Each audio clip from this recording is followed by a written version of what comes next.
At tuloy-tuloy po tayo dito sa memo. Patuloy po ang pagbubuga ng usok at pagtaas ng volcanic activity ng Mayon Volcano na nagdahilan ng paglikas ng libo-libong residente sa mga apektadong komunidad sa Albay. At kasabay nito, tuloy-tuloy rin ang paghatid po ng ayuda at pag-obserba ng mga otoridad upang matiyak ang kaligtasan ng mga nananatili sa mga evacuation center. Kaya, sino makakasama natin Makasama ngayon? natin ngayon live via Zoom si Albay, Governor Noel Rosal. Good morning po sa inyo, Governor Rosal, at maraming salamat sa pagbibigay ng oras sa amin. Yes, Willard, Corina, good morning. Thanks Opo. for having me this morning. Good morning po sa lahat ng mga viewers and listeners natin. Opo, kasi kami po, we're having a really good morning. Pero sa inyo po, medyo naaawa po kami sa mga taga-Albay. Gaano katagal na po ba kayong ganyan? Actually, we're now on the 6 months, no? 6 months na po ba? Kasi January 1st, if you will still recall. Oh. So, tapos na yung May. So, we are now on our 6th, na? 5th month na kami. Tapos na kami sa 5 months. no? Wow. But the evacuation of the residents, gaano katagal na po sila nasa mga evacuation center? Almost same din yung ating mga nasa 6 kilometers permanent danger zone. Almost Wow. same. No? Composting yan 1,200 families. No? Oo. Okay. Bago po ang lahat, ano na po ang estado ngayon ng bulkan? Tuloy-tuloy pa rin po ba ang pagbulusok? Yeah, well, yan nga ang medyo naiiba ngayon, Corina, compared sa mga last eruption. Talaga ito tumatagal. Minsan ihinto siya ng mga 1 to 2 weeks, then magkakaroon siya ng pyroclastic density current flow o yung tinatawag natin ozone, no? So may mga lava fountaining minsan that causes ashfall. Yung nangyari nung May 3 na nagkaroon tayo ng zero visibility sa dalawang munisipyo ng Ginubatan at Kamalig, no? Last Sunday, nagkaroon na naman tayo. But because abagat na ngayon, kaya iba na naman ang direction ng hangin, papunta na to ng First District, kaya nagkaroon kami ng ashfall na naman dito sa First Ay. District. Like Santo Domingo, Bacacay, yan ang mga tinatamaan ngayon. But as a whole, according to PBOX, wala pa yung mga parameters na pwede natin i-alert level 4 or 5, no? Na talagang ibig sabihin, eruption may occur in day or in days or in week. So you are expecting a more major eruption? Hindi naman. What I mean is, yun ang ginahanap natin to, sabi ng PBOX, kasi siyempre marami nagtatanong sa akin, gaya nung nagkaroon ng zero visibility. Sabi ng PBOX, hindi pa. Kasi ang sabi nila, itong PDC, mga lava dome collapse lang ito. Yung mga dati na dyan, na na-trigger ito. Pag ito nag-landslide, medyo malaki ito. This is about 1 million cubic meters that can create ashfall na as high as 1 to 2 kilometers. No? Kaya ito talaga ang aming dilemma ngayon, every now and then, because we have about 4 to 5 million cubic meters naka-stack po dyan because of the itong 4 or 5 months activity niya. Talagang marami na. Sabi nga ng PBOX, compared to 2023, mas marami nang nailabas ngayon. Oh, mukhang nakakatulong po ito, Governor, para kumbaga Yes, let out tama, steam. Willard. Kumbaga ngayon, iba na si Mayon, no? Hindi na siya explosive, no? PDC, yung ozone, parang nagdudulay, parang nagsumusuka-suka na lang siya. Since January 1, ganun ang karakteristik niya. Kaya nga, talagang strict lang tayo sa 6 kilometers permanent danger zone. Oo. Kung may ashfall ho, Gov, mandatory rin ho ba yung pagsusuot ng face mask? Yes, Willard, because grabe ito, no? Ang effect nito sa, lalo na sa ating pagpanghinga. Kasi mga tiny particles to, talagang ina-advise to, mandatory to. Dapat nga indoor tayo. Kasi minsan ang effect nito, delayed, no? Gaya nung sa Ginubatan, talaga mga alikabok talaga na pwede makapekto sa iyong baga, no? Yung nabanggit po ninyo, Gov, na 1,200 families na pansamantalang mga nasa evacuation centers. Saan po sila nanunuluyan? Sa mga paaralan ho ba? Yes, meron sa paaralan, meron na doon sa permanent evacuation. Like for example, Tabaco. Okay. Nandun na sila mismo sa permanent evacuation kaya hindi tayo nakakaapekto sa klase. Ang medyo lang problema yung Malilipot and Kamalig. Kailangan pa talaga bigyan namin sila ng permanent evacuation, which we are now doing. Sana sa susunod, Willard, na activity ni Mayon, pag 6 kilometers, hindi ka na magtatanong. Kaya nga permanent wala na tayong i-evacuate. Yan ang goal natin ngayon. No? And we're now doing it with the help of the national government. Like ang Malilipot, almost 400 units matatapos na. So hindi na namin sila pababalikin doon. No? So yung Kamalig na lang, you're talking about more than 300. May lupa na. And tingin ko, long and overdue na ito, Corina and Willard. Hopefully, in the next 2 years, magawa na natin to para pag nagtanong kayo sa amin, pwede lang tayo mag-evacuate pag sinabi mo na 7 kilometers extended danger zone. Yun talaga, wala pa tayo talaga noon na evacuation. So ngayon talaga, yung 6 kilometers, zero in na namin. Hi, salamat. Gob, dapat po Yeah. talaga lahat, kahit sa Tagaytay, hindi ba? Yung mga sa Taal Yung naman. sa Taal, oo. Tsaka sa lahat ng mga may bulkan, na panay ang evacuation ng mga tao, tama lang po na meron na pong permanente. So what does that mean, sir? Kailangan pong, maghihintay po ng 2 taon sa evacuation center ang mga tao? Hindi na. What I mean is like Tabaco, nandyan na. So, dapat doon na sila. They will no longer be considered as evacuees. I see. Every Okay. time may alert level. Ang problema lang naman talaga ngayon, medyo nga nahihiya talaga tayo. Ginawa ko na yan sa Legazpi when I was a mayor. So at least zero na tayo sa Legazpi, Santo Domingo, Daraga, Kinubatan, and Ligao. Yan ang mga madali na natin magawa. So ito na lang talaga ang 3. So ang ibig sabihin nito, ang goal natin together with the OCD, dapat wala na talaga, no man's land talaga ang 6 kilometers permanent danger zone. Okay, yung kanila pong kabuhayan, halimbawa yung mga alagang baboy, manok, mga kabayo, hindi ko alam, mga baka, saan po sila ngayon nakalagay? Well, sa ngayon na meron alert level 3 tayo, meron din tayong sabayan sa mga evacuees natin. Nag-i-invest ang probinsya dyan. Meron tayong areas para dyan. Kung hindi, baka marami nang namatay. No? Actually, nung mga pyroclastic density current, yung mga PDC, tingin namin, marami nang namatay. Maraming namatay dyan na hindi bumaba ng mga, yung mga hayop na mga walang nag-aalaga. Marami tingin ko namatay. Yan ang analysis namin. Maybe hundreds, no? Kumusta Kawawa naman? Oo rin. nga eh. Kumusta na, Gov, yung supply naman? Sapat pa ho ba yung pagkain, gamot, at iba pang mga gamit para sa mga evacuees? At hanggang kailan kakayanin ng local government na i-provide yung mga needs nila? Yes, sa ngayon, pasalamat tayo kay Secretary Rex Gatchalian. From day 1, sumusuporta ang DSWD ng food packs. Up to now, wala tayong problema. Kung ito lang na 1,000 plus na family, tingin ko hindi tayo magka-problema. Ang talagang issue dito, Corina, if mag-extend ng 7 kilometers, you're talking of additional 10 to 13,000 families. Ito talaga ang medyo pinaghahandaan namin. Pero sa ngayon po, we're on top of the situation. Lahat ng mga pangailangan nila. Tingin ko nga, sobra-sobra pa. Kasi siyempre maraming mga nagbibigay din. Pero talaga ang binabantayan natin kung i-extend to 7 kilometers. Wow. Hindi kaya, ang dami nun, ano? How many Oo. people are we talking about, sir? Itong kailangan po ninyong... Pag 10,000 families, an average of 5, you're talking of about 50,000.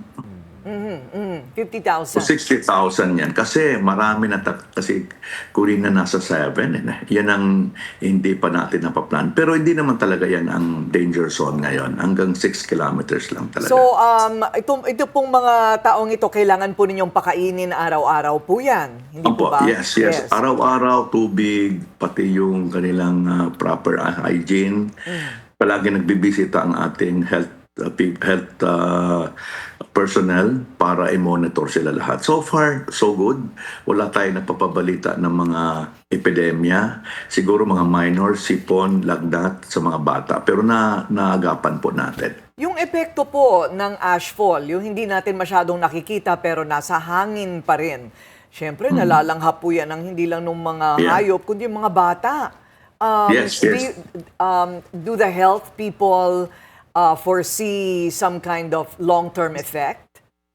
Yes, yes. Actually, yan. Kaya yan nga ang talagang palagi namin ina-aware ang mga tao. Lalo na yung ginabatan kasi biglaan yun. Ano? So nagpalabas kagad kami ng libo-libo na even at night ng face mask para ihanda ang mga tao. So ito namang asphalt, it's a matter of hours lang ito. Kaya nga ina-advise namin na pag ito naman bumaba na, nabasa na, wala na to. Ang importante talaga during the course of the asphalt, kailangan talaga nakamask tayo or kung pwede dapat nasa indoor tayo. At saka yung amihan po, ano? Iba na naman yung hangin. Mabagat na. Oo, Kaya may nga, hangin po ngayon eh.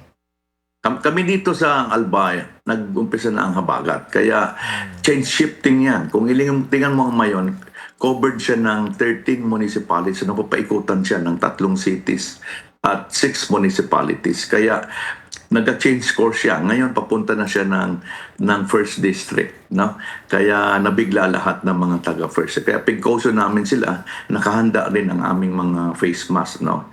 Talagang naggawa na kami ng inventory kasi in-expect namin to. Kasi sabi ng PBOX, we still not yet cannot say when this will stop. No? Kasi talaga iba yung karakteristik niya, padaan-dahan. Hindi rin natin alam, baka mag-develop yan, ulit yung magma niya. Kaya talaga nakahanda tayo. Very strict tayo sa 6 kilometers no man's land. Oo. Tapos malapit na magtag-ulan, Corina Gov. Nako, Nako. sana wala nang dumaan na bagyo sa lalawigan, Yun. kundi doble dagok pa, no? Paano po yun? What does that look like? Yung habang bumubulusok ang bulkan, binabagyo naman po kayo. Yun ang talagang medyo pinag-ahandaan namin sa totoo lang. Nung isang araw, nagpalabas na ako ng video. Pinakita namin yung situation natin sa 6 to 4 kilometers. Nandun, according to PBOX, about 4 to 5 million cubic meters ang nakadeposit that may convert into lahar. Ang nakatakot ngayon dito, pag bare months, which is the typhoon season for Albay. Ito talaga ang, hindi sa tinatakot natin, pero mas maganda. Alam mo naman ang Albay, preemptive tayo palagi. So we have the so-called preemptive evacuation. So nakaplano na po, nakamap na namin, yung mga barangay, kahit walang bagyo, kahit walang eruption, this coming rainy season, magpapatupad kami ng mga preventive evacuation for preventive lang ito. Halimbawa, yung Barangay Salvacion, Barangay Bujao, Barangay Miisi, yan ang pinaka-danger na barangay ngayon ng munisipyo ng Daraga, which we already alerted all the farmers and residents na anytime pag may orange or red warning ang rain, magpapatupad po tayo ng evacuation. Okay. So, sa mga simpleng nag-iisip, no, yung simple lang po mag-isip, kapag ba malakas na malakas po ang buhos ng ulan, hindi po ba yan nakakatulong para humupa yung bunganga ng bulkan? Ay, hindi. Kasi you're talking of 1,000 degrees Celsius yan. May talo ang... Kung minsan nga, Corina, yan pa nag-trigger, no? Diba? Maraming beses na akala mo wala, pumuputok pala siya, no? Kaloob. So ano po ang sabi ng PHIVOLCS, sir? Balik po tayo sa kalagayan ng bulkan.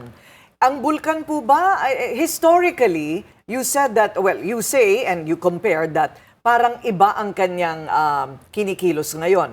Ano po ang prediction ng PHIVOLCS? Hanggang kailan po yan? Well, ang sabi niya, itong PDC kasi maraming klase ang eruption, ano? According to Secretary natin ng Solidum. DOST, Solidum, di ba? Sabi niya, meron tayong explosive eruption, pyroclastic eruption, iba-iba na nangyari sa Mayon. This time, ito yung tinatawag lang na PDC. pyroclastic density current. Meaning, hindi siya sumasabog kasi previously, like in 1989, 1997, nagkakaroon siya ng explosive up to 2 kilometers pataas, no? Na talagang yun talaga nagkitrigger ng grabing asphalt and lava. So ngayon, siya more on linalabas niya lang, palabas-labas lang siya, density current or ozone na tinatawag natin. So, yung mga materials, halos linalabas niya na, kaya nga almost 5 billion na. So, alam mo naman, ang karakteristik ng vulkan, sabi nila, ng PBOX, kailangan yung magma mag-develop to trigger explosive. Sa ngayon po, sa loob siguro, baka kulang na rin ang magma kasi nga nailabas na. Kaya hindi na dapat i-increase pa to alert level 4. Wala pa yung karakteristik. Kaya lang, sabi ka na, naiiba siya, sige pa rin ang PDC niya. So, kailangan bantayan natin kasi anytime, pwede mag-develop yan into another explosive. No? Kaya talaga hindi pa natin alam. Nung mga mayor pa ako, noon, 1 year kami nagmatsyag talaga. No? Kaya ito lang ang talagang dilemma namin, yung inconvenience ng mga tao sa evacuation center. Talagang medyo kawawa din. Ano po ang mga senyas o sintomas na humuhupa na po at matatapos na yung pagbulusok niya? May mga measurement yan na ginagawa ang PBOX. Minsan nag-observe na rin ako na doon sa mga measurement nila, may mga graphics sila doon. Makikita mo talaga na pag bumaba na. No? Like yung sulfur dioxide, kailangan bumaba yung. Kasi ang ibig sabihin, grabe yung iti-trigger niyang pwedeng sumabog. Like nung May 3, nag-65,000, no? Meaning, nandun talaga yung puwersa niya. Mabuti nga, walang laman. Siguro kung may laman, grabe ang ilinabas nun. Kaya nga medyo nakakatulong, sabi mo nga, tama yun, nakakatulong itong PDC lang. Gov, kumusta ho pala ang lagay ng turismo sa lalawigan? Kasi kahit nagiinit ko rin na yung Mayon, magayon pa rin ang bulkan. Meron mga gustong makakita ng ganyan. Pumupunta talaga sila para mag-Instagram sila doon sa... ang background nila yung bulkan. Sir, yung turismo po. Yeah, maganda talaga paggabi. Halo-halo naman, meron nag-ususo, pupunta, kasi safe naman ng Legazpi City. We're more than 15 kilometers na wala pa in the history na umabot dito. Kaya, siyempre, minsan, pag nakita nilang anong activity, dumadami. Kasi siyempre pupunta. And yung mga convention, yung mga meetings, kasi dito baga ang regional centers of the Bicol region, almost 95% ng mga national government regional offices nandito. Kaya marami talaga. Palaging puno ang flights namin. We have about 9 flights a day. Talagang medyo nakakatulong din in the sense. Pero kailangan lang sumunod sa ating mga rules and regulations dito. Sir, yung mga bata, malapit na po ang pasukan. Paano po yan? Well, kung ito lang na 1-2, wala tayong problema, Corina. No? We have a lot of school buildings right now. Meron nga din tayong mga evacuation center na baliktad. No? Through the years, nakagawa na rin ang Albay. Ito rin ang commendation natin na yung mga evacuation, ninagay natin sa paralan, pag walang evacuees, ginagamit nila bilang school buildings. Kaya maganda rin. So ngayon, ang tumagal pa ito, yung mga bata, ito lang ang concern natin kasi nasa evacuation sila, yung pag-aaral. Yun, magagawa kami ng temporary na klase para doon sa mga evacuees. No? Para hindi naman sila maiwan ng mga kasamahan nila o classmate nila sa ibang barangay. Gov, ano po ang panawagan ninyo sa national government o maging sa mga constituents po nila? Una muna, sa mga constituents natin, salamat po sa inyong pag-suporta at pagsunod sa ating mga pinapalabas na mga advisory para preventive tayo. Alam mo naman, no casualty ang ini-aim natin. So far, maganda naman ang suporta ng mga local government units. We have 5 municipalities and 3 cities na binabantayan natin. So patuloy po natin ito at sana naman talagang uminto na to. Sa national government naman, pasasalamat natin kasi patuloy ang suporta ng DSWD, and sabi naman ni Secretary Rex, sige lang, hanggat hindi uminto yan, nandyan ang DSWD. Nagpatupad na rin tayo ng ang suporta from the DSWD, nagbigay dun sa mga farmers, Willard, na hindi makapagtanim. Pang second round na, nagbigay tayo ng 10,200 each. So malaking tulong yan. May pagkain na. Then nagbigay din ang DOLE ng 20,000 families na makaka-receive ng about 4,530. So tingin ko naman with this, kailangan talaga nila rin ang pera. So salamat tayo sa national. Kung in kaso talaga tumagal pa to, magre-request pa tayo ng additional tupad or AHEX para mapanatili natin sila doon. At rehabilitation pag natapos na ang lahat Pag natapos, yes. ng kanilang buong buhay. Maraming salamat po sa inyong oras at palagi po kayong mag-iingat. Pinagdadasal po natin ng Albay. Governor Noel Rosal, thank you. Salamat po. Alam mo, ang iniisip ko, siguro magandang kumuha tayo ng estadistika ng mga health concerns ng mga taga-Albay. Yes. Diba? Tama yung nabanggit mo kasi long-term na exposure nila kapag may Yes. ashfall. And I'm sure may effects. Oo. Like pneumonia, tuberculosis, yung chronic conditions of the lungs.